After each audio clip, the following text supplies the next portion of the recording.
అందరికీ నమస్కారం. Myself Peddaboina Kumar, GK and current affairs faculty, Telangana BC study circle. ఈరోజు కరెంట్ అఫైర్స్లో భాగంగా అబెల్ ప్రైజ్ 2026 గురించి చర్చిద్దాం. సో ఇక్కడ మనం గమనించాల్సినటువంటిది ఏంటి అనంటే, అబెల్ ప్రైజ్ను మొట్టమొదటిసారిగా 2003 సంవత్సరంలో ప్రారంభించారు. దీని యొక్క ప్రైజ్ మనీ వచ్చేసి 7.5 మిలియన్ నార్వేజియన్ క్రోనార్లు.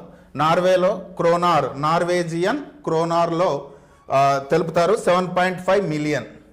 సో దీనిని అందజేసేటువంటి సంస్థ ఏదంటే Norwegian academy of science and letters అనేటువంటి సంస్థ అందజేస్తుంది. అబెల్ ప్రైజ్ను గణిత రంగంలో విశేషమైనటువంటి కృషి చేసిన వారికి అందజేస్తారు. అందుచే దీనిని గణిత నోబెల్ అనేటువంటి పేరుతో పిలుస్తారు.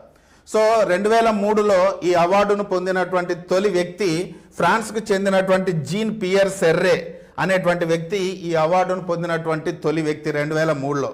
అయితే 2026 సంవత్సరానికి గాను గేర్డ్ ఫాల్టింగ్స్కు జర్మనీ యొక్క గణితవేత్త ఇతనికి రావడం జరిగింది. ఇతను అంకగణిత జామితి లేదా ఆర్థమెటిక్ జియోమెట్రీ లోపట నంబర్ థియరీకి ఈ అవార్డు అనేటువంటిది రావడం జరిగింది. Thank you all of you.